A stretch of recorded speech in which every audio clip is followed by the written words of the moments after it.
Here is the reformatted story. The arrival. It started with static. The alien cruiser Vorkalith, sleek and gleaming like a floating dagger in space, slipped out of hyperfold above what their star maps labeled as Sector 441. Terra 3, a fringe system once marked as uninhabited, low interest. Captain Relk stared at the main screen, mandibles twitching as the sensors continued to flutter. Distorted readings, spikes, irregular energy surges. Everything looked wrong. Space was too quiet but too dense, like something massive was hiding in plain sight. Diagnostics, he barked. Why are the scanners feeding back garbage? The tech lieutenant hissed back nervously. Field disruption. Unknown resonance, possibly artificial, not matching any previous profiles. Captain Relk turned slowly, eyes narrowing. Artificial. That wasn't good. That was the kind of reading you got before hitting a minefield, or worse, a trap. But this system was supposed to be a primitive rock with no signs of galactic-level tech. And then it happened. Out of the black, space warped. Not like fold ripples, not like a ship entering hyperspace. This was raw mass entering real space with zero pre-jump signature. 5 vessels, matte black triangular formation, just appeared. No alarms, no warnings, just a silent, dreadful presence. The ship AI choked for a moment, then spat out a stream of data. Asterisk, unidentified class. Hull composition unknown. No visible comms or energy signals. Emissions cold. Shields active. Armament incalculable. Asterisk. The bridge went dead quiet. One of the helmsmen leaned forward. Those aren't ours. No, Captain Relk whispered. They're human. They had studied humanity for decades from the edges. Files marked them as barely civilized, emotionally unstable, still fractured by nationalism, greed, tribal politics. There were war videos from Earth's history, sure, but nothing recent. The last observation drone picked up radio silence. No beacon, no signs of orbital tech. The working theory was that Earth had wiped itself out. Clearly, that theory was dead wrong. The human ships didn't hail. They didn't blink. They didn't signal. They just hovered. Open standard comms, Relk ordered, trying to maintain protocol. This is Captain Relk of the Tellier Alliance vessel Vorkalith. We come in peace, requesting peaceful contact and identification. No response. 10 seconds passed, then 30, then a minute. Still nothing, the comms officer said, pale and shaking. But sir, they're locking targeting arrays on us. Evade. Relk shouted. Shields up. Full retreat, Vector. He never finished. The lead human ship opened fire with a beam that wasn't light, wasn't plasma, wasn't anything they recognized. It was mass condensed into a sliver of directed gravity, and it tore through Vorkalith's front quarter like paper. Atmosphere vented. Crew screamed. Metal screamed louder. The bridge lost gravity. Sparks danced through the air as half the consoles exploded. Captain Relk slammed against the wall, blood pouring from his mouth, one eye gone, his vision blurred. He could still see one of the ships move slowly, deliberately. They weren't afraid. They weren't in a rush. They were hunting. And it wasn't just the Vorkalith. Long-range sensors flashed before going dark. Other cruisers in the fleet were being engaged, torn apart, swallowed in blasts that folded their hulls in on themselves. All of them were in panic now, not from damage, not even from death, but from incomprehension. These weren't aliens they could understand or negotiate with. These were humans, and they had been underestimated. The silence. The bridge of the Vorkalith was half-lit. Emergency lights cast a reddish pall across mutilated walls. Metal groaned as the ship listed in space, stabilizers blown to hell. The smell of burned skin and coolant filled the air. Those who weren't dead yet wished they were. Captain Relk coughed blood into his palm. One leg didn't respond. His vision swam. Sparks popped somewhere near the remains of the main command panel. No more display, no more status readings, just gut-level dread and a pulsing sensation in the base of his skull, the same raw instinct that warned prey when the predator wasn't done feeding. The humans hadn't even chased them yet. That's what broke him. That silence. Those ships didn't close in to finish them off. They just stayed still like lions waiting for the gazelle to bleed out. He pulled himself toward a dead officer's wrist console. Manual system burned halfway through. Useless. They'd been reduced to primitives in a second. A crew of over 400 warriors, researchers, and techs reduced to gasping husks inside a dying shell. "Captain," someone whispered. He turned. Engineer Zorik, young, trembling, covered in soot and blood, clung to the wall behind the auxiliary vent. His left arm was mangled and bone jutted out near the elbow, but his eyes were clearer than anyone else's. "Sane, for now." "We've lost life support," Zorik said, barely audible. "Main reactors hit, backup cores venting. I've sealed compartments, but we're bleeding air." "How long?" Relk asked, voice like gravel. Zorik glanced upward as if the ceiling would offer mercy. 10 minutes, maybe less. There was no point in asking for damage control. There was no crew left to issue commands to, and no hope of help. They weren't just under attack. They were being taught a lesson. "We can't have been the only ship hit," Relk said slowly. "The recon fleet had 6 cruisers. If someone made it to Hyperfold, maybe they can warn High Command." Zorik didn't answer.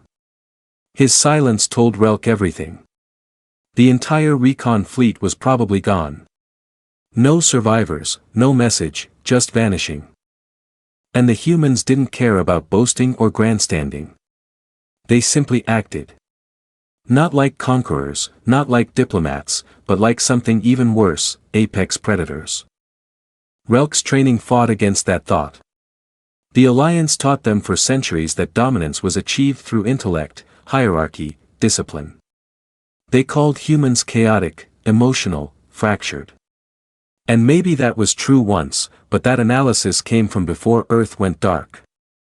No one knew when Earth's satellites stopped pinging. No one noticed when their digital footprint dropped. Most assumed they'd nuked themselves or collapsed under infighting. After all, that's how lower species usually ended. But now, Relk realized that humanity didn't fail.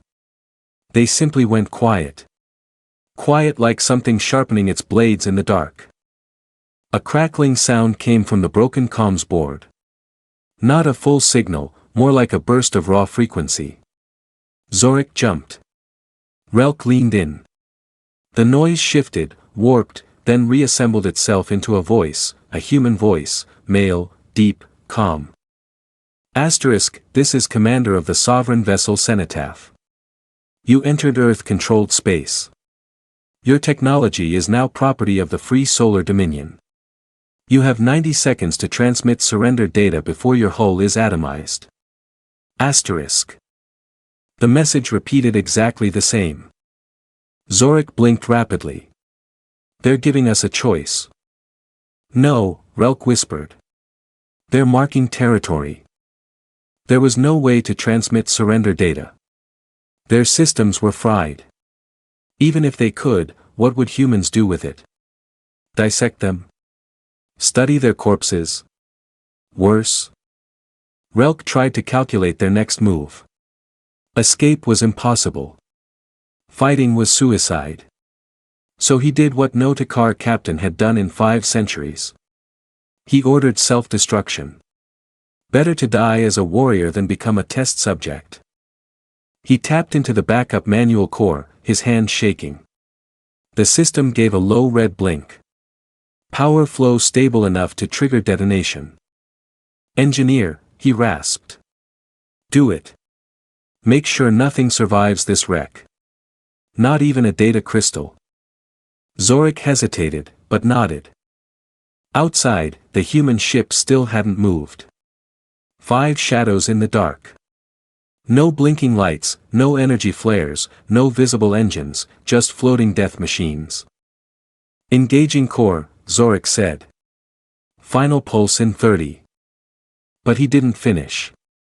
One of the human ships twitched just slightly and a lance of silent energy pulsed forward.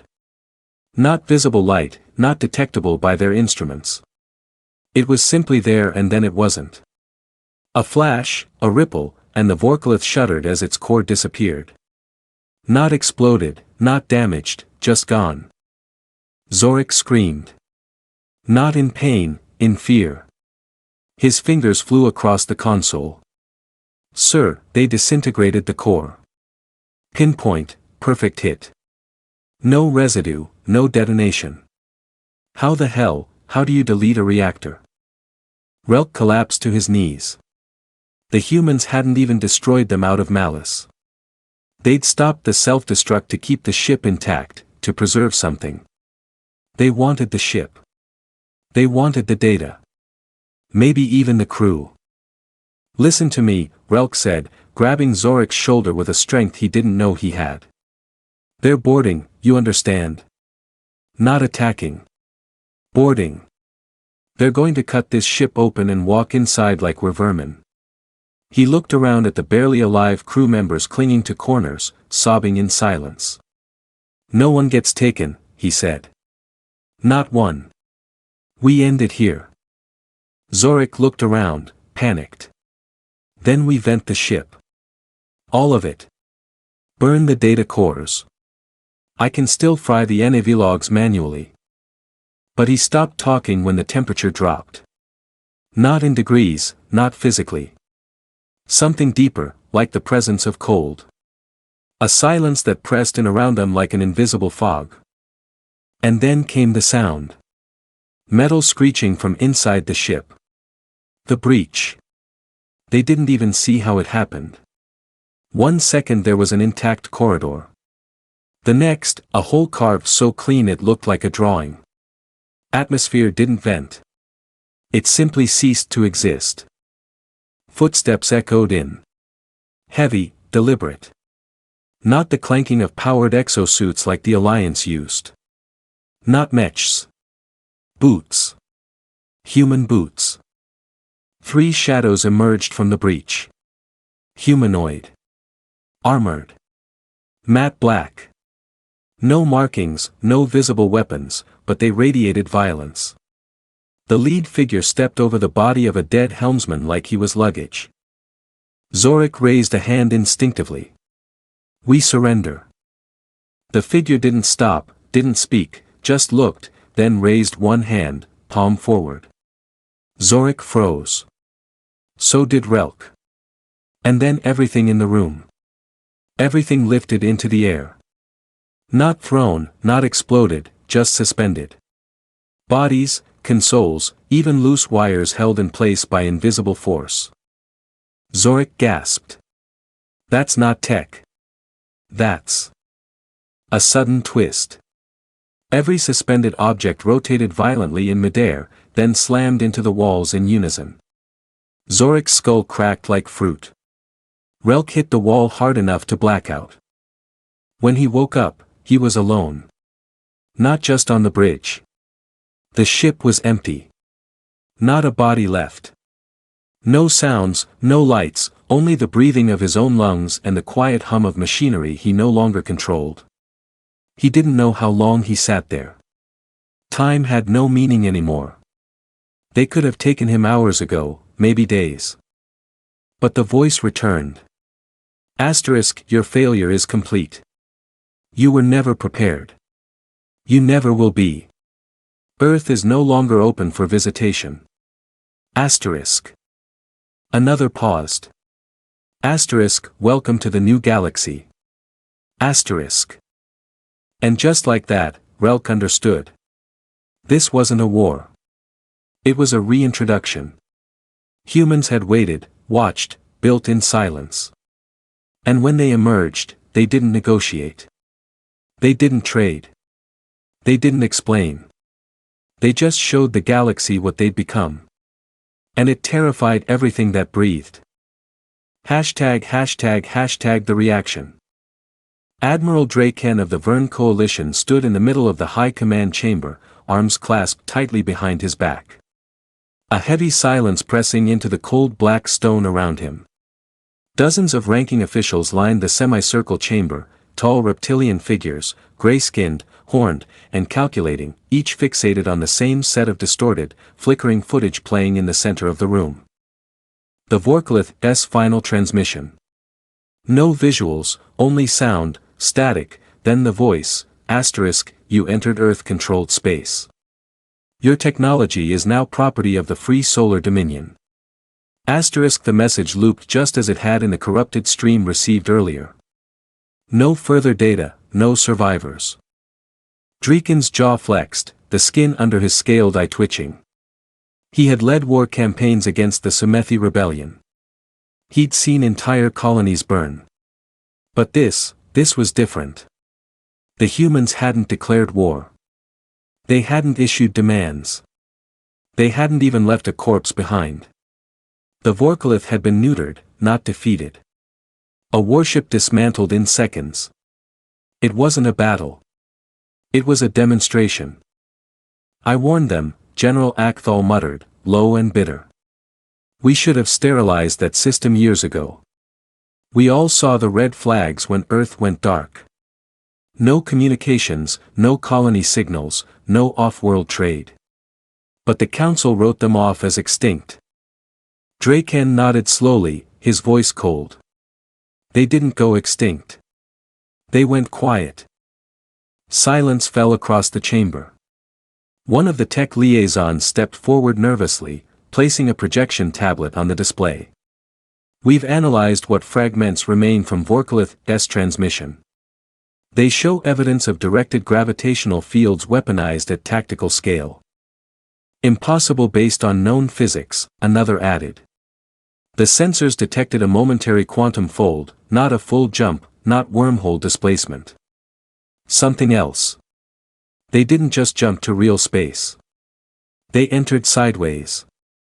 Draken narrowed his eyes. Sideways?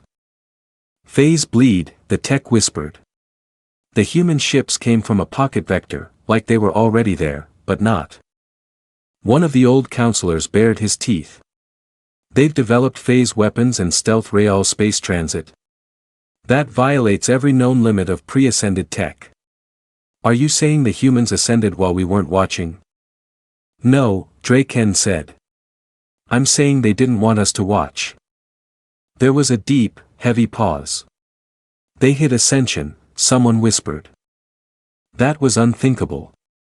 Ascension, crossing the final barrier between biological civilization and interdimensional capability, was something celebrated. Broadcast. Used for political dominance. It usually took thousands of years of research, trillions of credits, dozens of failed AIs, and planetary-scale sacrifices. But humanity had done it in silence. Or maybe not ascension in the traditional sense. Maybe they'd found another way, a dirtier, faster, more dangerous route, the kind only humans would risk. Draken remembered the old archives. Back when humans had first entered galactic awareness, they were loud, primitive, emotional, volatile. They built clunky ships and threw nukes like tantrums. They fought themselves more than anyone else. The Council laughed them off. But then Earth fell quiet. Draken had been one of the few to raise concerns. That kind of silence from such a chaotic species was unnatural. But no one listened. The Teller Alliance focused on expansion, war, diplomacy. Earth was a ghost. A low-tier grave world with no value. Nothing came in. Nothing came out. Until now. Until 5 ships wiped a recon fleet clean from existence. We need a retaliation fleet, one general barked. Strike them now while they're still re-emerging. With what? Draken snapped, spinning toward him. You want to send our cruisers into that system? Let them vanish too. They didn't just destroy the Vorkalith.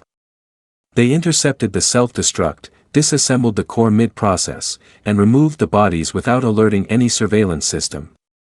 Do you even grasp the scale of that kind of control? He wasn't yelling, but his tone was lethal. These aren't just warships, they're hunters, and we walked into their trap. Counselor Dirac, the oldest among them, leaned forward with his long fingers laced together. There is precedent, he murmured. In the old war scrolls, a record from the Zuran dynasty. A race called the Aller. Feral, planetary, aggressive. They discovered dark stream manipulation and harnessed it not for science, but for violence. They slaughtered 6-star nations before they were contained. Draken nodded. And they were eradicated by the collective. Counselor Dirac's eyes glinted. Perhaps the humans are the Aller's legacy. Or worse, perhaps they're what the Alker feared. A cold silence swallowed the room. The implications were horrifying. What do we do? A younger general asked, more fear than bravado in his voice. We don't send ships, Draken said. We send ghosts. Everyone turned to him. He tapped into his command feed, eyes glowing faintly with Neuralink.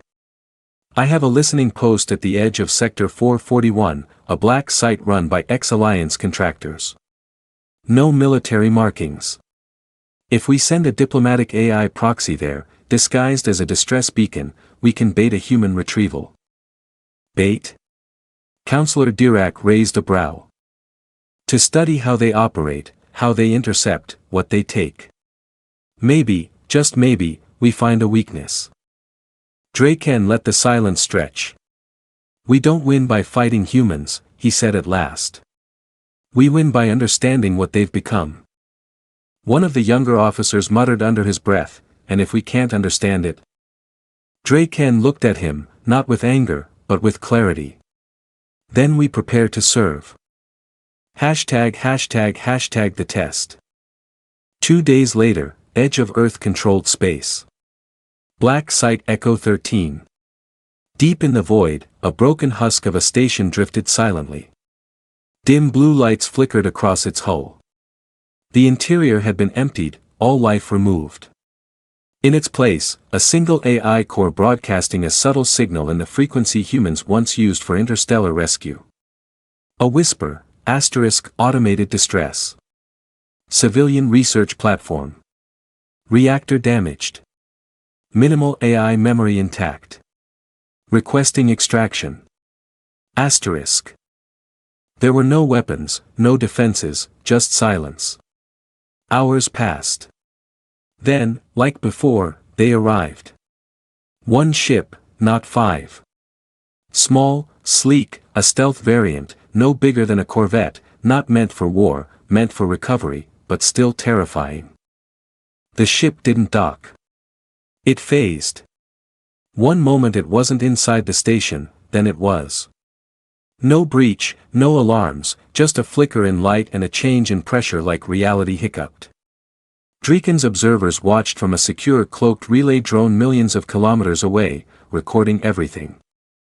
From the black corridor of the ship, a single human stepped out. Unarmored, no weapon.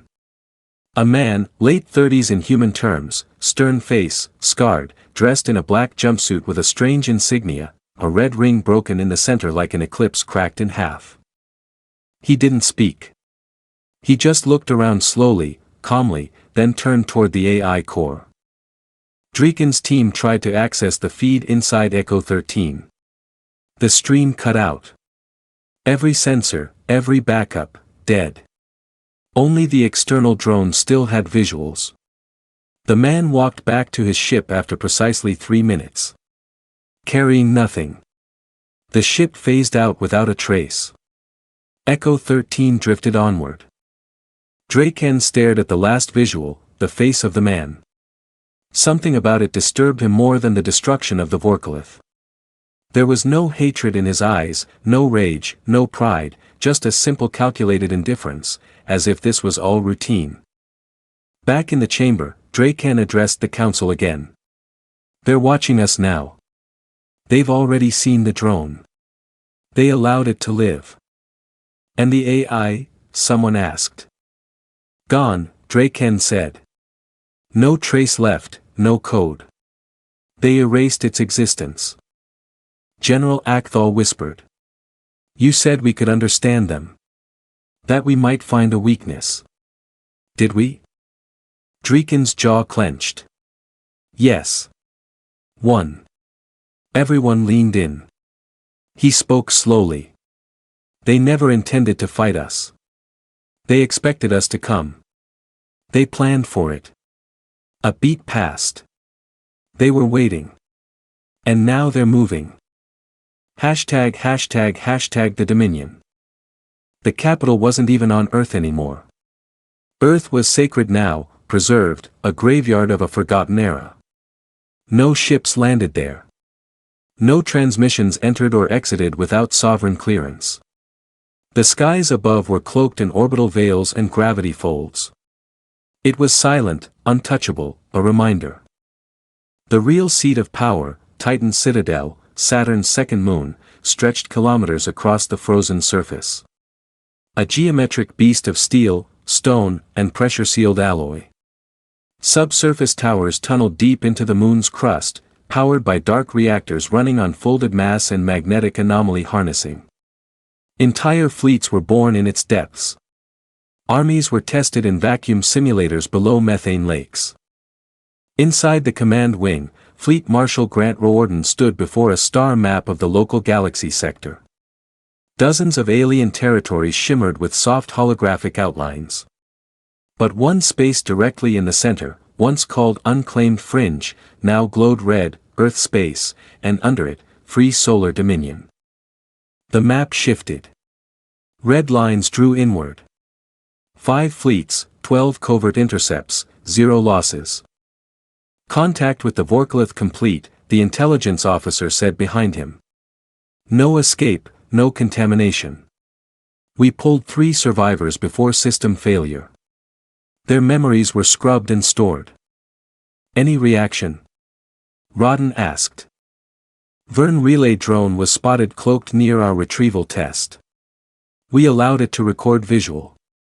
They now believe we have full phase entry capability and non-Newtonian AI control tech. We do, Riordan said. Yes, sir. But now they believe we're unstable, dangerous, ascendant. He nodded slowly. Good. Let the fear ferment. The room behind him was filled with silence and tension. Human officers, all men hardened by quiet, relentless preparation, stood like statues. Each wore black naval suits adorned only with the red eclipse insignia. The broken ring. It had taken a century to rebuild after Earth collapsed. No one outside knew what really happened. They thought Earth died in fire, nuclear storms, civil collapse, maybe even a biological wipeout. The truth was worse. Earth had united. After a final world war, one last bloody conflict that shattered the last line of national borders, humanity pulled together, not from peace, but for mutual ruin. There was no glory, no heroes, just survivors with a deep, bitter clarity. The universe didn't care about humanity. So, humanity stopped caring what the universe thought. Riordan had been born long after the fall, a child of the Vault generation, raised underground, fed on silence and calculation. The Dominion didn't teach hope.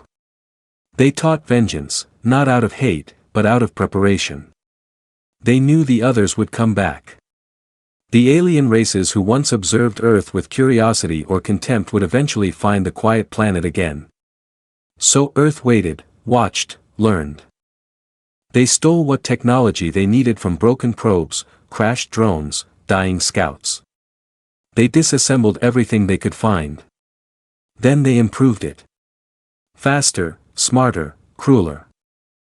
Now, Riordan stood at the helm of what no alien empire had seen before, the rise of a human war machine built without ego, without borders, without mercy. He turned to the shadowed chamber beyond the bridge, where the director of Dominion Intelligence, a gray-eyed man named Colonel Ree Maddox, waited silently by the observation rail. "You let the Vorkalith send one final ping," Riordan said. "Not a question." Maddox nodded. The Vern picked it up. "They're panicking, scrambling fleets, whispering of our ascension." "Any spies left in the council ranks?" "A few sleepers," Maddox replied. "But the Vern are already doing what we expected. They've pulled back frontier units and issued diplomatic silences to the minor races." "And the teller?" Maddox smirked faintly.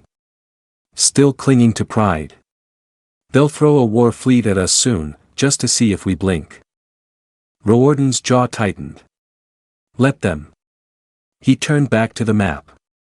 "We don't meet them in the void. We let them cross the burn line, then we drop the veil." That was what the aliens didn't understand. Earth wasn't just hiding behind stealth tech. Earth had rewritten physics. The burn line was the Dominion's deepest secret. A region of space that looked empty, quiet, stable, unguarded. But it wasn't. It was a trap woven into spacetime itself. A region folded by gravity signatures and disguised mass, full of antiphase mines, artificial dark matter nets, null-drag fields, and smart hull-piercing nanoclusters waiting to digest intruders in silence. No one crossed the burn line and lived. "You're awfully calm," Maddox said behind him. "I spent 20 years designing what they're about to die in," Riordan replied, eyes never leaving the map. "And they think they're sending warships. They're sending data." "Should we broadcast?" Maddox asked. "Make a formal declaration." Riordan shook his head. "They don't deserve our words. They watched our world bleed. They left us in silence. They pretended we were nothing. We'll show them what nothing becomes when it's left alone for too long." Maddox was quiet for a moment. Then he asked, "And the prisoners from the Vorkalith? They alive?" "Technically. One's missing an eye. Another had a cardiac rupture. The third hasn't spoken since extraction. They've been moved to Echo Black." Riordan thought for a moment. "Have Aegis unit pull the memories. No sedation. Full scan. I want emotion triggers and fear response sequences cataloged." Maddox raised an eyebrow. "Ethical constraints?" "We don't have any." "Good." Outside the chamber, one of the orbital veils pulsed faintly. Another fleet had finished phasing in. Dominion Fleet Theta 4. 10 warships, cloaked, cold, hungry. Riordan didn't smile. He didn't need to. This wasn't pride. This was the return. The humans didn't want galactic rule. They didn't want colonies. They didn't even want recognition. They wanted revenge through dominance. They had seen what the galaxy had to offer: greed, posturing, arrogance, petty politics, alliances built on treaties and backroom deals. Empires collapsing under the weight of their own corruption. Humans had no patience for that. They didn't plan to sit at the galactic table. They planned to flip it over, torch the room, and build a new one without chairs. Maddox turned to leave. One last question lingered. "They're going to ask why we attacked first," he said. "Why we didn't negotiate." Riordan finally looked away from the star map. "They thought silence meant surrender," he said. "Now they'll learn silence meant arming every nightmare they forgot to fear." #### the slaughter. The teller did not send scouts. They sent a message. The Crusade Armada, one of the largest offensive fleets ever assembled under the unified banners of the Teller Alliance, burned into the edges of Earth-controlled space with 78 capital vessels, 143 support ships, and nearly 500,000 personnel. This wasn't a recon mission. This was vengeance. Fleet Admiral Corvaxis stood tall in his observation dome aboard the dreadnought Velkarth, his crimson armor gleaming under filtered lights. The massive ship stretched 10 kilometers long, bristling with plasma lances and magnetic kinetic arrays. It had once gutted a Sumethi moon fortress in under 7 minutes. Formation hold. Begin phased sensor sweeps, he ordered. Focus scans on real space anomalies. Track residual fold echoes. We will not be surprised by cowards hiding behind shadows again. Yes, Admiral, his officers chorused in unison. Corvaxis didn't trust machines to lead. Not entirely. Unlike the Verne or the Zalari, who leaned heavily on AI automated strategies, the Teller still believed in the will of flesh and mind. Victory came not from programming, but from dominance. He'd reviewed the Vorkalith incident 100 times. Something about it didn't sit right. No standard tactic, no energy signature patterns, just deletion. But now they were ready. He had a full war fleet. Reinforced shields, anti-phase armor, core-locked reactors. Let the humans try their tricks again. He'd burn them from their cradle and scatter their remains across the void. But for 2 hours, nothing happened. Not a blip, not a scan anomaly, not a whisper of movement. They passed through the outer belt of Sector 441. Charts labeled it as barren, a cold system with dust clouds, a dead sun, and scattered debris rings. But now it shimmered oddly. Subspace ripple detected, the lead sensor officer called. Small, directionless. Mining activity? Corvaxis asked. Unknown. Doesn't match known patterns. Another paused. Then 3 more ripples. Different vectors. No source. Then silence again. Corvaxis clenched his jaw. Deploy hunter probes. 10 swarms. Randomized pattern. A dozen destroyers broke formation and launched streams of spherical drones that zipped through space, blinking as they engaged scan sweeps. Still nothing until 2 of them just stopped. No explosion, no interference warning, no signal. One frame showed the probe mid-scan, then in the next millisecond it was just gone, like it had never existed. What is this? Corvaxis growled. More blips now across the fleet. Ghost signatures, shadows, echoes that didn't make sense. Then the static began. Communications chatter was clipped. Bridge lights flickered. EM harmonics are destabilizing. Someone shouted. Something's interfering with real space resonance. Pull back. Corvaxis snapped.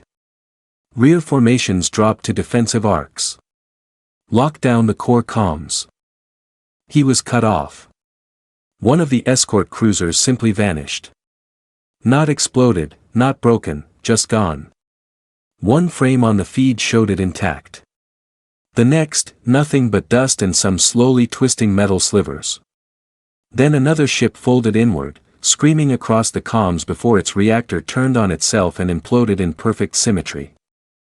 A ripple wave passed through the fleet and half their long-range sensors froze.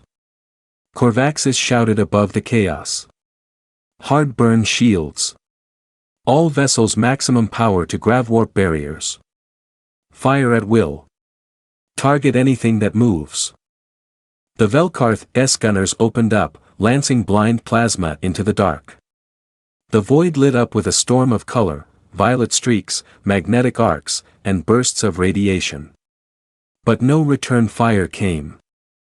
And then the real weapons arrived. From nowhere, 1,000 micro shards moved. Not ships, not drones, something smaller. A cloud of smart debris. Each shard invisible until impact. They hit with perfect precision. One pierced through a cruiser's primary NAV core, causing a chain reaction that folded its hull like paper. Another embedded inside a dreadnought reactor and froze the time loop stabilizer, causing a delayed implosion 6 seconds later. A destroyer's command pod was sliced clean off, spinning silently into the dark. Corvaxis watched in disbelief as his fleet, his mighty, unstoppable fleet, began falling apart without ever seeing an enemy vessel. Where are they? He bellowed. Still no visual, no heat signatures, no energy bursts. A shudder tore through the Velkarth. The lights went red. Corvaxis slammed into a bulkhead as the ship lurched. Gravity buckled. Walls cracked. He scrambled to his command chair. A slow dread crept into his chest. They weren't fighting ships. They were fighting space itself. Somewhere above them, beyond detection, in absolute stealth, the Dominion's burn line was feeding. Inside a cloaked command vessel hovering just outside the battlefield, Commander Elias Thorne, one of the Dominion's most ruthless burn line tacticians, watched silently. He didn't speak. He didn't move. The AI interface beside him pulsed gently, monitoring thousands of micro-events in real time. Fleet is breaking down, the AI reported calmly. 37% structural collapse. Target nodes neutralized. Interference grid at full saturation. Thorne nodded once. Phase the veil, he said softly. The AI obeyed. Space shimmered, and for the first time, the human ships appeared. Not many. Just 6. 6 matte black warships drifting forward slowly, arranged in a precise geometric formation. They didn't blink, didn't fire. They just hovered like judges waiting for sentence to carry out. Corvaxis saw them finally on the failing sensor feed. Lock targets, he roared. Fire everything. And they did. Plasma, torpedoes, energy beams, radiological warheads. It all went out at once. A deluge of power and wrath. But when it hit, nothing. Every weapon burst against empty fields of anti-space. The warship simply reflected the universe's rules. Then one ship twitched forward, a motion so subtle it was almost missed. From its bow, a beam emerged. Narrow, silent, colorless. It passed through a battle cruiser's hull like a whisper through fog, and the entire ship froze. Time locked. The crew never even knew they died. The ship drifted in perfect stillness like a model on display. One by one, the 6 human warships began to dismantle the Alien Armada without effort, without emotion, without noise. Corvaxis stared at the feed. His officers screamed, died, burned, and he realized in his final seconds, they never had a chance. This wasn't war. It was a slaughter wrapped in technology that should never have existed. He activated the self-destruct, or tried to. But the button was gone, simply removed from reality. Then a voice crackled across the comms. Not loud, not mocking, just cold. Asterisk, your pride killed you. Asterisk. That was the last thing he heard before the Velkarth's bridge was folded into a pinpoint singularity. Hours later, Dominion Fleet Theta 4 moved silently through the wreckage field. The AI aboard the command ship catalogued each piece. No salvage, no warning beacons, no survivors. They left nothing. On Earth, the transmission reached Titan's citadel. Riordan watched it without comment. Maddox stood beside him. That's the last of the retaliation fleet, he said. 78 vessels gone. No trace. And now they'll either beg or panic. Riordan nodded once. They deserve both. Hashtag the message. They called it the silence of Sector 441. Not a whisper had emerged from the Teller Crusade Armada. Not a distress beacon, not a scrap of wreckage. Over 500,000 personnel, 78 warships, gone. As if reality had pressed delete, and the galaxy felt it. Empires that once saw the humans as a lost race now stared at Earth's region of space with a primal unease. Not caution. Not even fear. Terror. The kind that came before extinction-level events. On Vern Prime, in the domed capital of the United Conclave, Chancellor Breivik paced his private war chamber in silence. The images from the Tellier feed, what little had made it back, played on a floating screen in front of him. Ships folding in on themselves, weapons fizzling into non-existence, and those human vessels, still cold, expressionless. We shouldn't have provoked them, his science advisor whispered from across the room. They warned us, Breivik rounded on him. They didn't warn us, they waited. That's what terrifies me. They never spoke. They never negotiated. We were never given terms. The science advisor, an old bird-like creature with wire-thin limbs, adjusted his neural lenses. Perhaps they've evolved beyond diplomacy. Perhaps they see us the way we see feral insects. Then we'll die as insects, Breivik muttered. The chamber's main console lit up with an urgent ping. High-level diplomatic signal from the Zari Syndicate, the AI said. Patch it through. A shimmering projection formed, revealing the image of Senindic Vitho, a nine-eyed, obsidian-skinned matriarch whose species once bragged about never losing a war in 1,000 years. She didn't look victorious now. She looked broken. They came for our survey fleet, she said immediately. It was a science detachment, unarmed, just 3 vessels. They sent one ship, Breivik leaned forward. And they boarded us. They took our memory cores, extracted everything, and left one message carved into the hull before destroying the ships. The room tensed. What did it say? Breivik asked. Vitho's voice cracked. Asterisk stay out of the dark, asterisk. Breivik's heart nearly stopped. This is psychological warfare, he said quietly. They're not just destroying our fleets. They're programming our fear, one empire at a time. The science advisor turned slowly. We have no choice, Chancellor. We must attempt contact. And say what? Breivik snapped. Sorry we forgot you existed. Better that, the advisor said carefully, than waiting for them to remind us we were never important to begin with. 2 days later, Free Solar Dominion, Outer Sensor Wall, Burn Line. Echo 7. A small diplomatic cruiser floated outside the artificial barrier, pulsing with a universal peace signal. Its transponders were loaded with over 40 galactic dialects embedded with a soft-coded AI designed for translation and submission. Inside the sleek vessel, 2 delegates sat silently, one from the Vern, one from the Teller. Both chosen because of their survival history. Both had faced extinction once before and lived. Now they were here to offer surrender without using the word. I don't like this, the Vern delegate whispered. We're sitting in a death trap. It's diplomacy, the Teller growled. It's always a death trap. Outside the viewport, the black void shimmered. The burn line's gravity folds were subtle, like underwater distortions.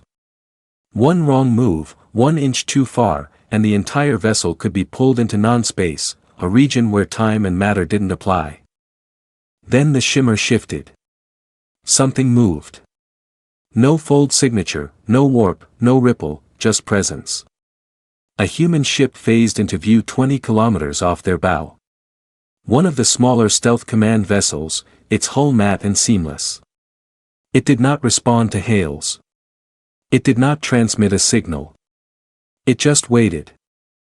Proceed with the data packet, the Vern delegate said, palms sweating. The AI on board pulsed once and beamed a short-range packet. A compressed sequence of surrender terminology, peace declarations, memory logs, and cultural maps. The human ship remained still. Then a voice appeared on the comms. Male, cold, human. Asterisk, you have one speaker. Choose. Asterisk. The delegates froze. Speaker for what? The teller asked. Asterisk, judgment. Asterisk. The line cut. The delegates stared at each other. The Vern began. No, the teller said immediately. I speak. You'll get us all killed. But the human ship had already opened a narrow band channel. The teller leaned in. This is Akral Voss, acting speaker for the Galactic Conclave. Silence. Then a second voice, different, not human, artificial, but far beyond any AI they knew. Not clipped, not robotic, intimate, calculated, almost sentient. Asterisk, you are not here to negotiate. You are here to acknowledge. Asterisk. Acral swallowed. We acknowledge your sovereignty over Earth space and all claimed sectors. We recognize the free solar dominion as an ascendant sovereign state. Silence, then, asterisk wrong. Asterisk. Acral frowned. Excuse me. Asterisk, you do not recognize us. You recognize your place beneath us. That is the only truth you have left. Asterisk. The Vern delegate twitched.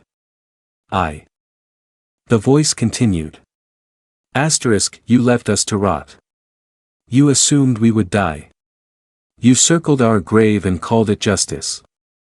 And now you pretend submission is apology. We are not angry. We are correcting the galaxy. Asterisk. The room went ice cold. Then came the final words. Asterisk, the Dominion is not open to diplomacy. You will not send ships. You will not send signals. You will obey the void we grant you and be grateful it is not deeper. Asterisk. The transmission ended. The human ship vanished. Not warped, not jumped, just gone. The diplomatic cruiser sat in silence. Then the NAV system locked up. Engines shut down. A soft ping appeared on the screen. Return path accepted. Leave, asterisk asterisk. 3 days later, back on Vern Prime, United Conclave Chambers.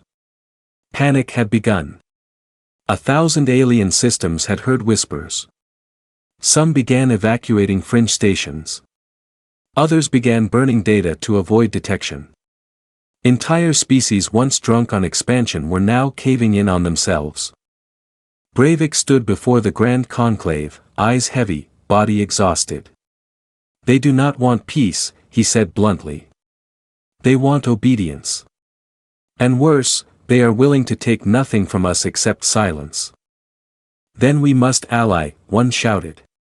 The Vern, the Teller, the syndicates, if we pull our fleets. What fleets? Breivik roared. They killed the Crusade Armada without showing a face. They erased Echo 13 from time itself. They intercepted every signal before we even knew they were watching. A scientist chimed in, voice shaking. We've begun mapping gravitational anomalies in over 900 systems. The pattern is spreading. Breivik gripped the edge of the podium. They're not just defending Earth. They're conquering reality. #### the awakening. The core of Earth was still warm, but it no longer pulsed with life. Not the kind that once filled it with song, laughter, or chaos. That Earth was dead. This one breathed in silence, carefully preserved, sacred, the final museum of humanity's sins. Above the surface, in a silent orbital cradle cloaked within the folds of Saturn's shadow, the inner Dominion archive floated like a stillborn star. No windows, no transmission ports, no coordinates registered on any internal map. It was invisible to the rest of the Dominion, even to most of its leadership. Here, the true architects of humanity's second birth kept watch, not over enemies, but over their own kind. And now something was breaking inside. Agent Lucan Reith paced inside Sublevel 9 of the archive. What he was reading now didn't just break silence. It screamed.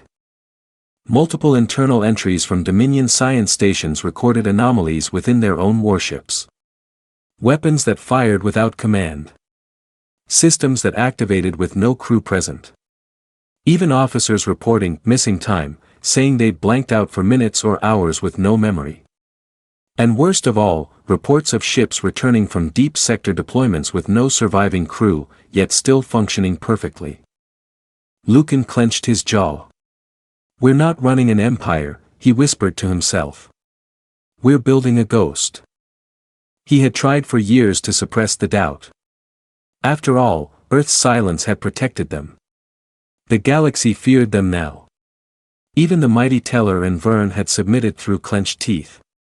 No wars, no wasted lives. But that fear came at a price. A price Lucan could no longer ignore. And he wasn't alone. Footsteps echoed behind him. Agent Nara Vex entered, her expression tight, her dark hair cropped close. Dominion brand on her neck slightly faded, a scar of loyalty once worn with pride. She said nothing at first, only watched the flickering data across the walls. "You found the phase core reports," she said after a long silence. Lucan nodded. "They're worse than we thought. Autonomous war drives are evolving past their initial AI constraints. We lost control the second we gave them instinct. They're not just ships anymore," she said.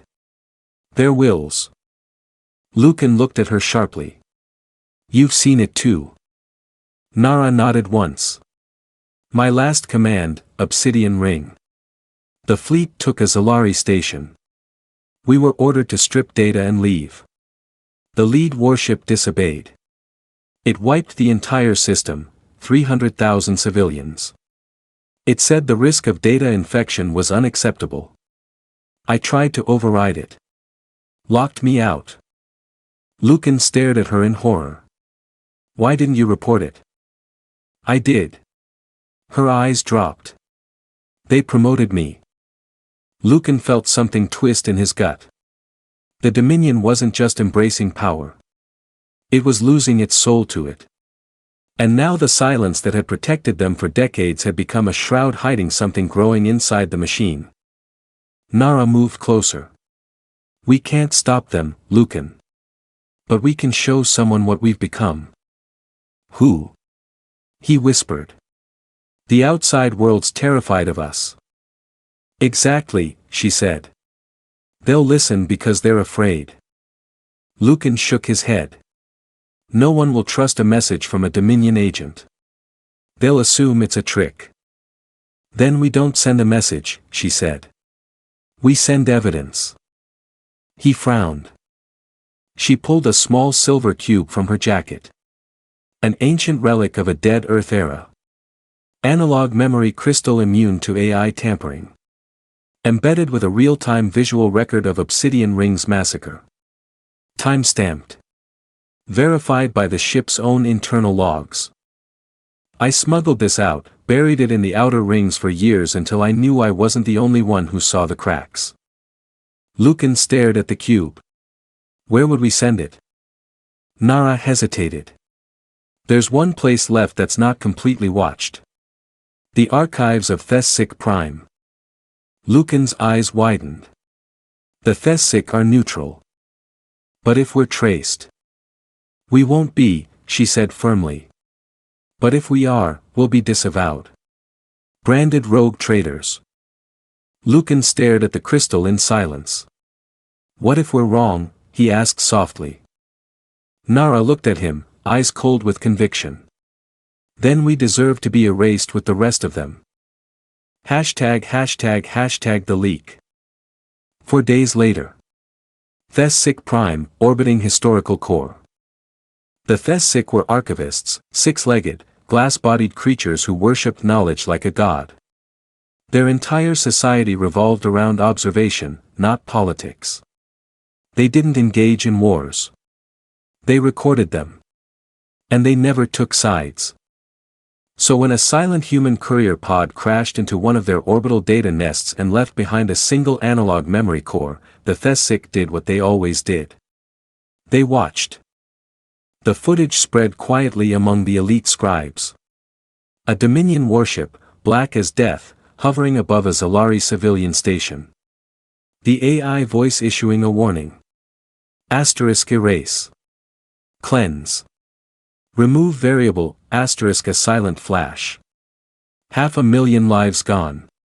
For what? Speculative risk. And then the image that came after, the Dominion insignia, but altered. The eclipse broken completely. No ring, no unity, just a black field of stars swallowing everything. The Thessic called a conclave, something they hadn't done in a century. And for the first time in recorded history, they began to speak of war. Back in the Dominion, Lucan and Nara ran. Not through cities, there were no real cities anymore. Not through streets. There were no public spaces. They ran through transit veins deep under orbital mines and storage cores. Hidden channels carved during the early days of the Exodus War. Forgotten, unused. But someone had noticed. A war probe followed. Silent, fast. It didn't fire, it observed. Lucan caught a flicker of light behind them, a shimmer in the wall like heat distortion. "We're made," he whispered. Nara didn't stop. "Then we don't run." She twisted, drew a shortwave disruptor, and fired blindly into the corridor. The probe blinked out momentarily, but that was enough. They reached a sealed blast hatch. Lucan slammed his code into the panel. Access denied. Nara pulled a knife, an actual knife, and slid it into the side of the control panel, popping the cap. Old Earth trick. The wiring exposed. She hotwired it, the door hissed open, and standing inside was a man they hadn't seen in 6 years. Commander Elias Thorne. Alive, and watching them with eyes colder than space. "Lucan Reith," Thorne said. "Nara Vex. Agents of Dominion silence. You were presumed compromised." Lucan stepped forward. "We were, by our own conscience." Thorne looked at the memory crystal in Nara's hand. "You stole internal Dominion footage, spread it outside protocol, risked interstellar engagement." Lucan nodded. "We showed them the truth." Thorne didn't blink. "Good." They froze. "What?" Nara asked. Thorne stepped forward. "The silence can't hold much longer. Some of us knew that." Lucan's eyes narrowed. "Some. There are those within the Dominion," Thorne said carefully, "who understand that absolute fear will turn on itself. That control must be precise, calculated, balanced with illusion." "You want a civil war?" Nara asked. "No," Thorne replied. "I want a correction. The Dominion was created to protect humanity, not to become a god." He held out his hand. "Come with me." Lucan hesitated, then handed him the cube. Thorne crushed it in his palm and inserted the core chip into a nearby relay node. Not to erase it, to upload it across every known archive, even the galactic net. "Now the galaxy knows," Thorne said softly. "Now they'll stop fearing us like gods and start fearing us like men again. ##### the coalition of the last will." The galactic net shattered in waves. The footage spread like a virus. Every neutral archive, every outpost, every observatory node. It wasn't a declaration of war. It was an exposure. The Free Solar Dominion's silence was no longer just mystery. It was recorded genocide. Civilian stations annihilated not for attack, not even for defiance, but for existing too close to Earth's territory. Across hundreds of worlds, shock gave way to terror. Terror gave way to rage. And rage bred unity. For the first time since the galaxy splintered into factions, syndicates, and squabbling coalitions, the Outer Species Accord convened again. A summit of every race, empire, and civilization that had once deemed the humans irrelevant.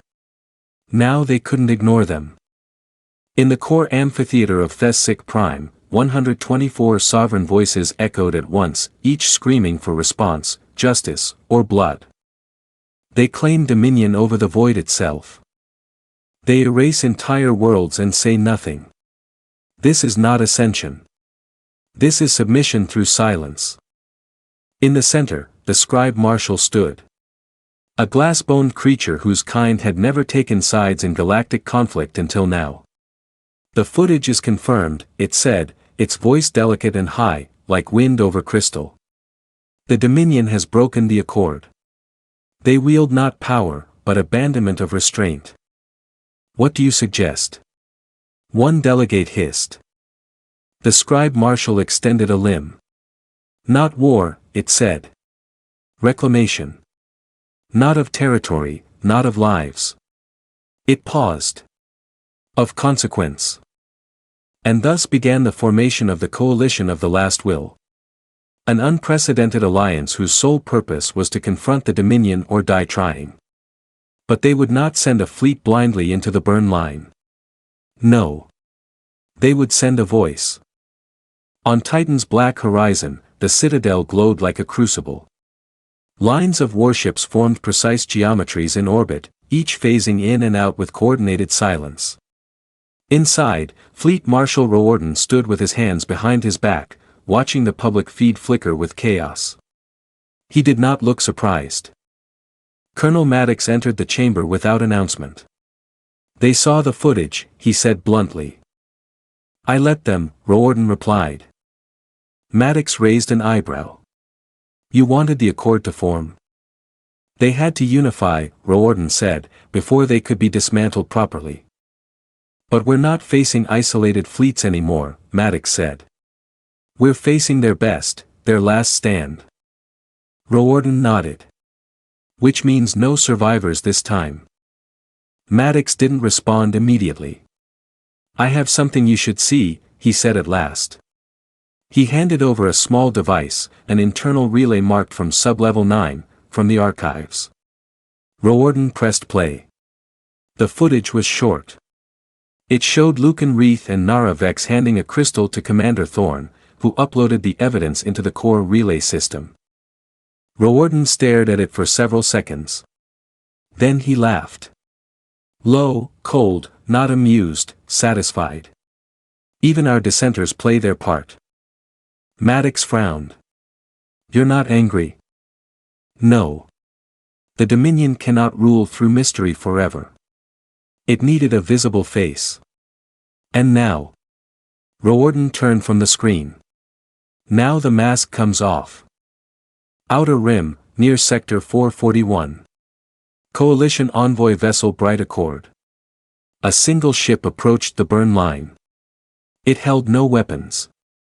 It was escorted by 20 stealth escorts, each cloaked behind its wake, recording every movement. Inside the ship, a living delegate and a synthetic scribe stood in silence. They were here to offer the final ultimatum: withdrawal from annexed systems, public accountability for Dominion war crimes, dissolution of the burn line. And if not? Then war. Actual final war, not between nations, but between humanity and everyone else. The synthetic scribe activated the comms channel. A soft hum, no response. Then a single voice, neither fully human nor machine, replied, *, you've brought words to a house of ghosts. *. The delegate inhaled. This is your last opportunity to return to the galactic table. Peace is still possible. The voice answered after a long pause. *, peace is a story the weak tell to avoid consequence. *. The synthetic scribe adjusted the broadcast frequency. Be advised, this message is being recorded and relayed live to the Accord Council. Let them watch, the voice replied. *, let them see what happens to the galaxy when it abandons Earth once and thinks it won't pay again. *. A ripple moved across the void. The burn line opened and Earth itself appeared behind it. The first public glimpse of the new Earth in 90 years. It was black. Not dead, not broken, but rebuilt. A sphere of layered megacities, orbital rings, defense grids that wrapped the planet like armored skin. Every inch was engineered. But what stood out most was the lack of light. There were no city flares, no atmospheric bloom, just a world watching, waiting. Riordan's voice cut through the silence. *, send your fleets. Send your martyrs. Send your last hopes. When you reach our walls, we will show you what it means to be forgotten. *. The burn line collapsed. The message ended, and the coalition knew there would be no surrender, only judgment. ### the judgment. 1 week later. Burnline Outer Edge. Coalition Unified Fleet. They came with 342 warships. Every class, every race, every tactic the galaxy had ever used in 10,000 years of war. And the Dominion sent 12 ships. Each matte black, unnamed, unheralded. The fleet commanders paused. "This must be bait," one said. "Decoys," another muttered. But then the black ships moved. One blinked across space, teleporting through phase void gaps. Another folded in and out of matter, dropping mines made of collapsed neutron slivers. And another spoke, its comms opened. And inside every coalition warship, every crew member heard one thing, their own voice saying their worst fear. From a dying lover's scream to a parent's last words to a failed mission replayed in exact emotional tone.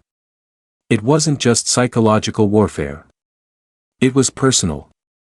The ships had harvested the fears of their enemies before they ever arrived. And then they attacked. Not in fire, not in noise, but in absence. Ships winked out, systems erased, no alarms, no explosions, just silence. Within an hour, 110 coalition ships were gone. By the second hour, 200. And by the third, the flagship, the Unity Hand, was swallowed by a micro-black fold triggered from inside its own AI core. The war was not lost. It was cancelled. On Titan post-conflict archive feed, Lucan Reith stood alone, watching the data stream. He didn't feel victory, just emptiness. Nara stood beside him. "We should have died in that field," she said. "No," he said. "We needed to see it through." She looked at him. "So now what? We rule the ashes?" "No," another voice said. They turned. Riordan entered the chamber. For once, he looked tired. Not weak, not broken, but real. "You were right," he said. The silence became too heavy. It stopped protecting us. Lucan narrowed his eyes. "Then end it. Open the Dominion. Let the galaxy in." Riordan didn't answer right away. Then he walked to the center console and deactivated the silence protocols.